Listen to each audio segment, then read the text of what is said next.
Meanwhile, 11-point underdogs dominated the clock and pounded the rock all day, led by Marlon Mack in a 19-13 win. We're biting ourselves. I mean, we're really killing ourselves as far as penalties, getting stripped, missing opportunities when they're there. And so in this league, no matter how good your offense is, you got to be efficient. You got to go out there and do things the right way. You can't just rely strictly on talent to score in this league. I mean, defenses are coming and they're giving us good looks. And so for us, we can't get penalties. We can't fumble the ball. And whenever I get an opportunity to hit someone on a throw, I got to hit it. All right, Dan Orlowski in the house. Good to see you. What's up, man? How are you? I didn't bring a hat. You don't need to. I got that covered. I got that covered. Max, are you surprised by the Colts beating the Chiefs? I thought the Chiefs would win, but I can't say like I'm shocked by it or anything like that. People forget the Colts, before the season ever started, were considered by many. There's a difference between saying you're the best team and you're the most well-rounded team. So the Colts were like 1 through 53 considered maybe the best roster.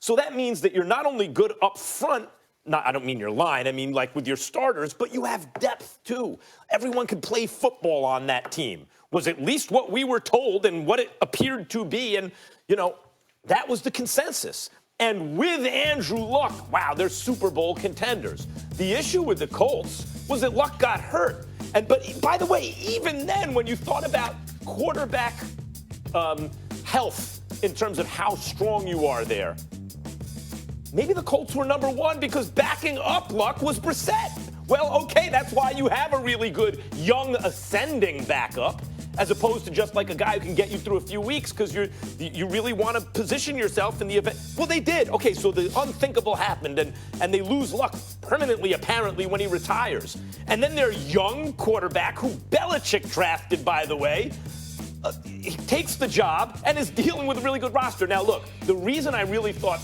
the Chiefs are going to win, the Colts, in addition to everything else, are banged up. So you're up against a superior team, and you're banged up, and they're at home, right? So, like, all right, you're going to lose this one. But I can't say, wow, I'm shocked the Colts won. They can run the ball. They got a really good team. I'm shocked, and I'm shocked for a couple of reasons. Number one, let's understand what transpired yesterday. It wasn't just, again, you know, you talk about the Kansas City Chiefs giving up some yardage against the run. Obviously, the Indianapolis Colts can run with the football. Mack had 29 carries, 132 yards, about 4.6 yards a carry. We get all of that. That's been an Achilles heel dating back to last year from the Kansas City Chiefs. We get all of that. And obviously, if you want to beat the Kansas City Chiefs led by Patrick Mahomes, there's a formula to that. Keep him off the damn field. Move the chains, run the football, keep him on the sidelines. That's the best way to tell, other than stepping on his ankle numerous times and getting his ankle messed up. Here's what we have to pay attention to with the Colts. Number one, their offensive line is big time.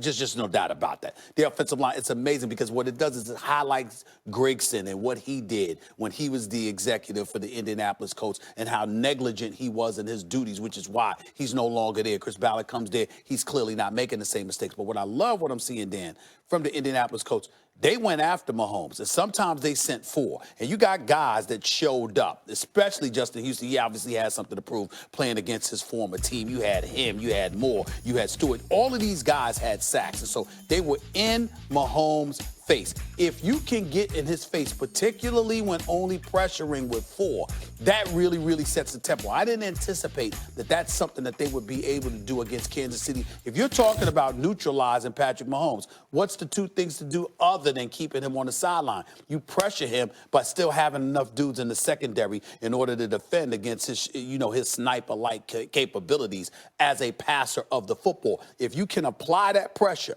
but you don't have to blitz all the damn time to do it, then that sends a message to Kansas City, and they certainly were not the same looking at how the Colts attacked them, and that's what I appealed for. Yeah, nothing in the NFL shocks me, because of all the time that I was, fortunate enough to spend in there. The style of this happening shocked me. I mean, that shocked me. Style. They went into one of the toughest places to play in the NFL on the road. So first of all, I would tell you that is one of the toughest environments to go play against a team that offensively had scored 25-plus points in something like 26 straight games. And as hot and unstoppable offensively we've ever seen in the NFL, really. I mean, it's certainly in a long time. And they played bully ball on both sides of the football. We know that the Colts can play bully ball on offense because of their offensive line and Quentin Nelson. but the bully ball on defense shocked me. This is what happened. They got up into the Kansas City Chiefs wide receivers' faces and started punching them in the face. And they got physical with them. And they said, we're not scared for you to run by us. And we're only, to Stephen A's point, going to go after you with 4. And those front 4 bully balled the Kansas City Chiefs offensive line. That was shocking to me. We got to remember, to hold this team to 13 points at home, this is a team that, in the Colts, they were beat by Oakland, and they gave up 31 to Oakland, who's the 20th ranked offense in the NFL. They gave up 17 more points than the Chiefs scored to Tennessee, who's the 25th ranked offense in the NFL, yet still held this team to 13 at home. And it was bully ball, in your face mentality, making plays in man-to-man coverage on Kelsey, forcing drops.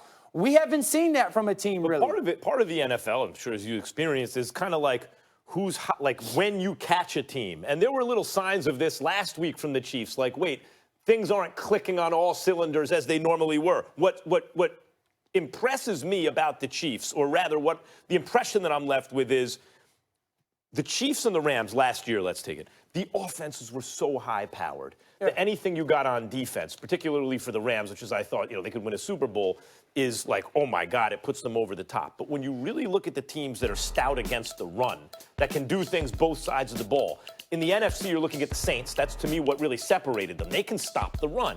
And now, and the Pats with that defense now, the Chiefs are not that kind of team. And they really haven't been over the last couple of years. They're the kind of team that's going to get you with their offense. Sure.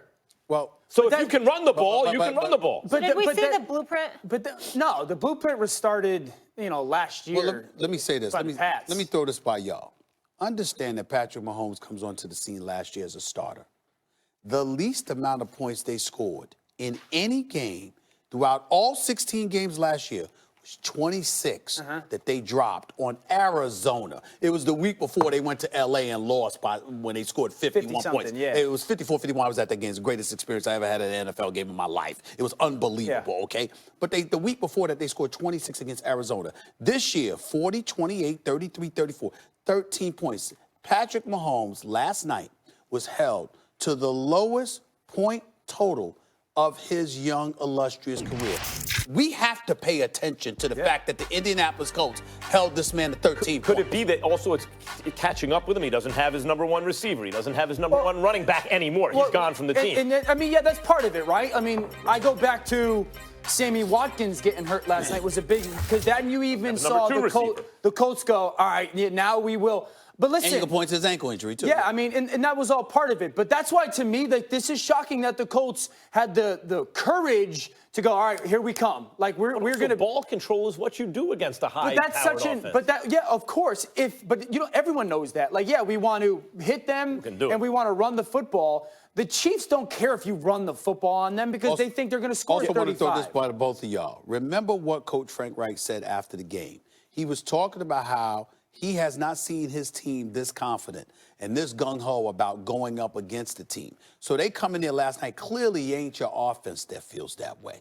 And I'm not saying you can't score against the Chiefs. I'm saying clearly that he was talking about his defense. You're talking about a defense that was anxious to go up against Patrick Mahomes. Why would that be? There could only be one reason. It can't be your secondary. It can't be that, all right, we're going to drop back in coverage. They have depth in the secondary. I understand that, but I'm saying... And up front. But I'm not saying that. What I'm saying is usually, correct me if I'm wrong, usually when a team is incredibly confident about going up against an elite quarterback, it's for one reason and one reason only.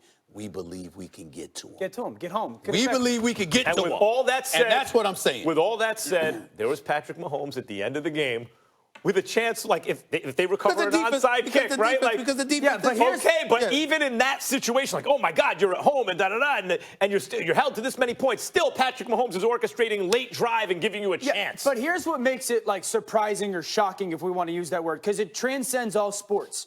When you impose your will on someone else, we see it in basketball all the time, right? Like, when a team is high-flying on offense and a team defensively comes in, we saw it with the Clippers a little bit, right, with Beverly, like, or in baseball where, like, they play small ball, you impose your will. The Colts went in there and imposed their will defensively and offensively. That, I don't care who the team is, I'm telling you, being on a sideline that's had that happen to you, every time that is shocking that you feel when you get whooped by your will, top to bottom, that is always on the opposite sideline, shocking in a way. All right, the Patriots and Niners, the only unbeaten teams currently. Obviously, the Niners play tonight on ESPN. At my end of Coming the up night, next I only have one after tonight. on First Take. Hey, Mine. what does Jay Gruden's Won't firing charge mean for Dwayne Haskins up. and the Washington franchise moving forward? Plus, what did the Ravens' close win over